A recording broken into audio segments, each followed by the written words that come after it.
সুপ্রিয় শিক্ষার্থীবৃন্দ, সবাইকে নমস্কার। Digital primary education Magura Bangladesh চ্যানেলের পক্ষ থেকে পঞ্চম শ্রেণীর অনলাইনে পাঠদান কার্যক্রমের আয়োজন করায় তোমাদের প্রত্যেককে আমি অন্তরের অন্তঃস্থল থেকে ফুলেল শুভেচ্ছা ও সুস্বাগতম। তোমরা সবাই ভালো আছো তো? আশা করি ভালো আছো, কারণ পৃথিবীর সকল দেশ, সকল জাতি, ধর্ম, বর্ণ নির্বিশেষে এক অদৃশ্য শক্তির কাছে আমরা হারিয়ে যাচ্ছি। সেটা হচ্ছে করোনা ভাইরাস। এই ভাইরাস থেকে সবসময় ঘরে থাকতে হবে, বাড়িতে অবস্থান করতে হবে, নিয়মিত সাবান পানি দিয়ে হাত সুন্দর করে কমপক্ষে 20 সেকেন্ড সময় দিয়ে হাতটা পরিষ্কার করতে হবে। তোমরা জানো এখন স্কুল বন্ধ, তোমরা নিয়মিত পড়াশোনা করছো তো? যাই হোক, তোমাদের এই পড়াশোনাকে, এই লেখাপড়াকে এগিয়ে নেওয়ার জন্য আমাদের এই আয়োজন। তো যাই হোক, আমি তোমাদের আজকে বাংলাদেশ ও বিশ্ব পরিচয় বিষয়ের উপর পাঠদান করব। আমি নবকুমার রায়, প্রধান শিক্ষক, বড়শরী সরকারি প্রাথমিক বিদ্যালয়, মাগুরা সদর, মাগুরা।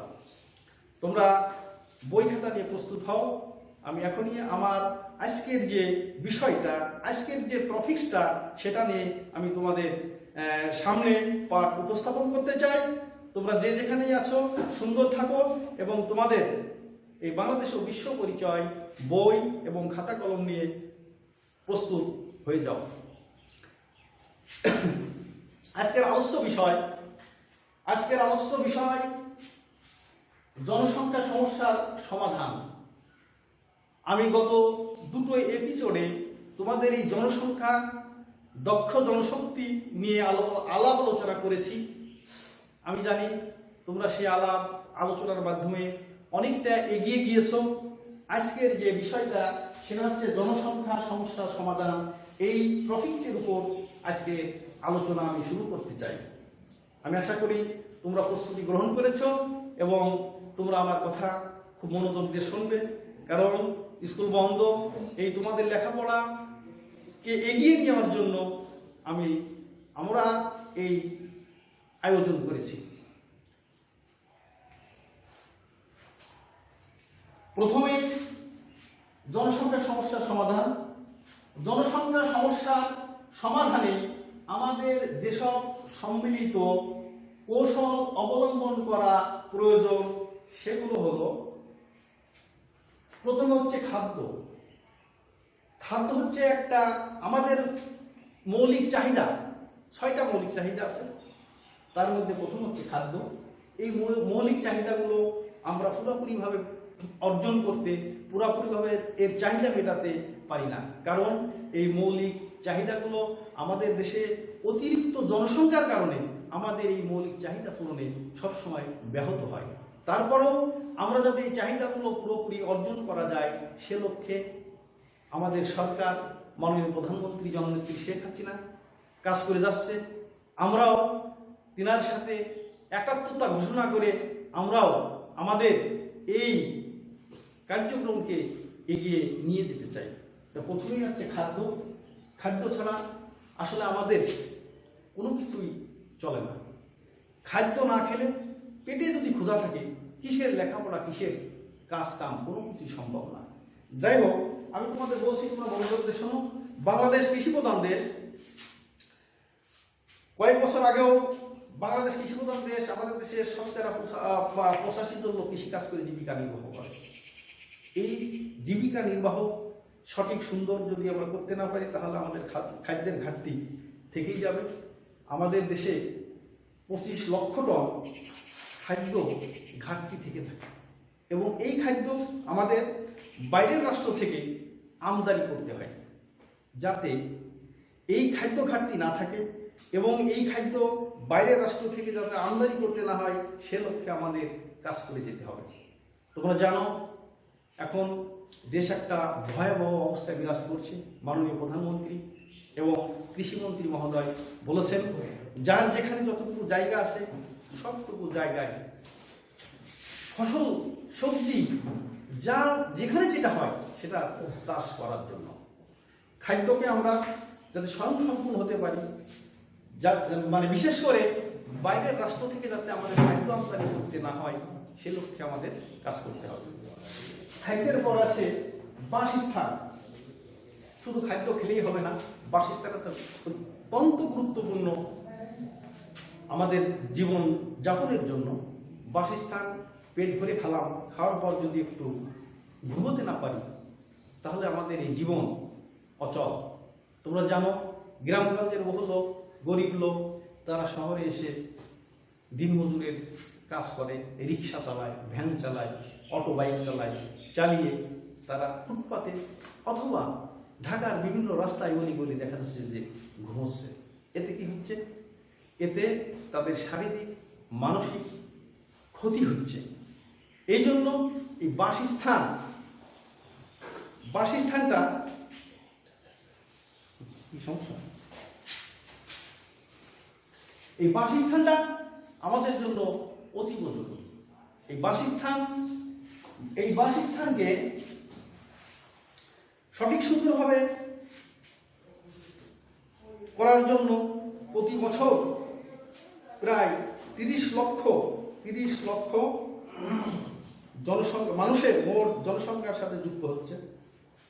সকলের জন্য বাসস্থান নিশ্চিত করা সরকারের জন্য অনেক কঠিন। তাই আমাদের বেসরকারি সংস্থা, আমাদের সমাজে যারা বিত্তবান আছে তাদেরকে এগিয়ে আসতে হবে এবং এই বাসস্থান 100% নিশ্চিত করতে হবে। বাসস্থানের পর হচ্ছে পরিবেশ। পরিবেশ একটা ইম্পর্টেন্ট জিনিস। পরিবেশ যদি ভালো না হয়, পরিবেশ যদি সুন্দর না হয়, তো সেখানে বসবাস করা যায় না। তো পরিবেশ যাতে সুন্দর থাকে, পরিবেশ যাতে দূষণ না হয়, সেদিকে আমাদের প্রত্যেকেরই খেয়াল রাখতে হবে। পরিবেশকে সুন্দর সুষ্ঠুভাবে রাখতে হলে, পরিচ্ছন্ন রাখতে হলে আমাদের আশেপাশে যে সকল ইটভাটা, কলকারখানার কালো ধোঁয়া, এগুলো রোধ করতে হবে। এগুলো অন্যভাবে, অন্য উপায়ে যাতে নির্গত করা যায়, নিধন করা যায়, সে ব্যাপারে সবাইকে সচেষ্ট থাকতে হবে। পানি জল যাতে দূষিত না হয়। কীটনাশক, আমরা জমিতে যে কীটনাশকগুলো ব্যবহার করে থাকি, এই কীটনাশক ব্যবহারের পরিমাণ কমাতে হবে এবং এই কীটনাশক যাতে খাল, বিল, পুকুরে, নদী নালায় যেতে না পারে সে ব্যবস্থা আমাদের গ্রহণ করতে হবে। এই জন্য আমাদের পরিবেশকে সুন্দর রাখতে হলে আমাদের এই সমস্ত দূষণের হাত থেকে আমাদের পরিবেশকে রক্ষা করতে হবে। পরিবেশ ভালো হলে সবাই আমরা ভালো থাকবো, সুস্থ থাকবো। রোগ ব্যাধি থেকে আমরা রেহাই পাবো। আমাদের দেহে রোগ ব্যাধি বাসা বাঁধতে পারবে না। পানিবাহিত রোগ একটা ইম্পর্টেন্ট জিনিস। পানিবাহিত রোগ মানুষকে মৃত্যুর মুখে ঠেলে দেয়। এই পানির অপর নাম জীবন। এই পানি যাতে ভালো থাকে, সুন্দর থাকে, পরিষ্কার পরিচ্ছন্ন থাকে, সেজন্য আমাদের প্রত্যেককেই সজাগ ও সচেতন থাকতে হবে। পরিবেশের পর আসলে স্বাস্থ্য একটা গুরুত্বপূর্ণ জিনিস। তোমরা জানো যে সুস্থ দেহ যদি না থাকে কোনো কিছু ভালো লাগে না। স্বাস্থ্য সুন্দর রাখতে হলে, সুস্বাস্থ্য গঠন করতে হলে আমাদের যে খাদ্য অভ্যাস, নিয়মিত যে খাবারগুলো খাওয়া উচিত সেইগুলো আমাদের খেতে হবে। তোমরা জানো যে আমাদের দেশের বেশিরভাগ লোকই দরিদ্র সীমার নিচে বসবাস করে। তারা পুষ্টিকর খাদ্য গ্রহণ করতে পারে না। পুষ্টিকর খাদ্যের অভাবে আমাদের অনেক রোগ ব্যাধি হয়। আর রোগ ব্যাধি যদি হয় তাহলে তো আমাদের কার্যক্ষমতা আমাদের লোপ পাবে। তো কার্যক্ষমতা বৃদ্ধি করার জন্য আমাদের উন্নত মানের পুষ্টিকর খাবার এগুলো আমাদের গ্রহণ করতে হবে। এই পুষ্টিকর খাবার যদি আমরা গ্রহণ করতে না পারি তাহলে আমাদের দেহের কর্মক্ষমতা বৃদ্ধি পাবে না। আমরা লেখাপড়া হোক, বিভিন্ন ধরনের কাজ কর্ম হোক, সেগুলো আমরা সঠিক সুন্দরভাবে করতে পারব না। তাই বলছি, আমরা নিয়মিত খাদ্য খাবো, শাকসবজি বেশি করে খাবো, মাংস বা অন্যান্য জিনিস এগুলো আমরা অ্যাভয়েড করার চেষ্টা করব। শুনছো সোনামণিরা? বুঝতে পেরেছো সবাই? ধন্যবাদ সবাইকে। আচ্ছা, এরপরে দেখো শিক্ষা। শিক্ষা একটা গুরুত্বপূর্ণ জিনিস। শিক্ষা ছাড়া কোনো দেশ, কোনো জাতি, কোনো সমাজ উন্নতির চরম শিখরে পৌঁছাতে পারে না। শিক্ষা ছাড়া কেউ যে কাজই করুক না কেন সেই কাজের সফলতা লাভ করা যায় না। এই জন্য শিক্ষা হচ্ছে একটা গুরুত্বপূর্ণ জিনিস, বিষয় আমাদের জন্য। যাই হোক, আমরা শিক্ষায় যাতে শতভাগ শিক্ষিত হতে পারি এবং এই সঠিক শিক্ষা গ্রহণ করে যাতে আমরা সমাজের জন্য, দেশের জন্য, রাষ্ট্রের জন্য, পরিবারের জন্য আমরা কিছু করতে পারি, সেই চেষ্টা আমাদের প্রত্যেকেরই থাকে। তোমাদের দিকে তাকিয়ে আছে তোমাদের পিতামাতা, তোমাদের দিকে তাকিয়ে আছে তোমাদের স্কুলের শিক্ষকরা, তোমাদের দিকে তাকিয়ে আছে সমাজ, তোমাদের দিকে তাকিয়ে আছে এই রাষ্ট্র। তোমরাই তো আগামী দিনের ভবিষ্যৎ। যার কারণে আমি বলতে চাই যে শিক্ষাটা যাতে ভালো হয়, সুশিক্ষা যাতে তোমরা গ্রহণ করো, নৈতিকতা তোমাদের ভিতরে যাতে জাগ্রত হয়, এই জন্যই আমাদের সুশিক্ষা গ্রহণ করা উচিত। এবং এই শিক্ষাটা যাতে সুশিক্ষা হয়, এই শিক্ষাটা যাতে বাস্তবে কাজে লাগানো যায়, সেই মানসিকতা নিয়ে, সেই অঙ্গীকার নিয়ে আমাদের শিক্ষা গ্রহণ করতে হবে। এরপর আসো দক্ষতার উন্নয়ন। দক্ষতা, তোমরা জানো যে আমাদের দেশের অর্থনৈতিক উন্নয়নের জন্য দক্ষতা অপরিহার্য। দক্ষতা ছাড়া মানব সম্পদ এগিয়ে নেওয়া যায় না, মানব সম্পদ রূপান্তরিত হয় না। এই দক্ষতা যদি আমাদের সঠিক দক্ষতা আমরা অর্জন করতে না পারি, তাহলে আমাদের এই দেশ, এই সমাজ, এই পরিবার আমরা এগিয়ে নিয়ে যেতে পারবো না। তো যাই হোক, আমাদের দক্ষতার উন্নয়ন ঘটাতে হবে। এই দক্ষতার উন্নয়ন ঘটানোর জন্য আমাদের পিতামাতা, শিক্ষক, শ্রদ্ধেয় ব্যক্তি যারা আছে তাদের সাথে সমন্বয় করতে হবে, তাদের কথা মতো চলতে হবে। তারা যেটা নিষেধ করবে সেটা আমরা করব না, তারা যেটা বলবে সেটা আমরা করব। এই আশাবাদ আমি তোমাদের কাছে রাখছি এবং তোমরা এটা অবশ্যই মেনে চলার চেষ্টা করবে। যাই হোক সোনামণিরা, এরপর আসলে বাণিজ্যিক উন্নয়ন। বাণিজ্যিক উন্নয়ন, এই বাণিজ্যিক উন্নয়নটা কি? বাণিজ্যিক উন্নয়নটা হচ্ছে আমাদের আমদানি রপ্তানি একটা বিষয় আছে। আমদানি এবং রপ্তানি এটা একে অপরের সাথে সংযুক্ত, পরিপূরক। আমদানি হচ্ছে আমাদের যেটা প্রয়োজন সেটা আমরা পাচ্ছি না, সেটার ঘাটতি থেকে যায়। এই ঘাটতিটা, এই চাহিদাটা পূরণ করার জন্য আমরা বাইরে থেকে যেটা আমাদের প্রয়োজন মেটানোর জন্য নিয়ে আসি, সেটি হচ্ছে আমদানি। আমাদের দেশ অনেক খাদ্য ঘাটতি ছিল অতীতে, সেই খাদ্য ঘাটতিগুলো পূরণ করার জন্য আমরা বাইরের রাষ্ট্র থেকে আমরা বিভিন্ন খাদ্যদ্রব্য, ওষুধপত্র, যন্ত্রপাতি আমদানি করে থাকি বা করছি। রপ্তানিটা হচ্ছে কি? আমাদের চাহিদা মেটানোর পর অতিরিক্ত যে উৎপাদনকৃত দ্রব্য অবশিষ্ট থাকে, সেটা আমরা যদি বাইরে রাষ্ট্রে রপ্তানি করে আমরা অনেক বৈদেশিক মুদ্রা অর্জন করতে পারি। সেই বৈদেশিক মুদ্রা দিয়ে আমরা স্বাবলম্বী হতে পারি, আমাদের দেশকে আমরা এগিয়ে নিয়ে যেতে পারি। যাই হোক, আমরা আমদানি আর রপ্তানি এটা সম্পর্কে আমরা জানলাম। আমাদের খাদ্যের যে ঘাটতি ছিল অতীতে, সেই ঘাটতি এখন প্রায় আমরা শতভাগে নিয়ে এসছি। আমাদের যাতে আর খাদ্য ঘাটতি না হয়, আমাদের যাতে আর খাদ্য আমদানি করতে না হয়, সেদিকে আমরা সবাই খেয়াল রাখবো, সচেষ্ট হব এবং আমরা এমন কিছু করব, কারণ যেহেতু আমাদের দেশ কৃষিপ্রধান দেশ, কৃষকই আমাদের দেশের মেরুদণ্ড।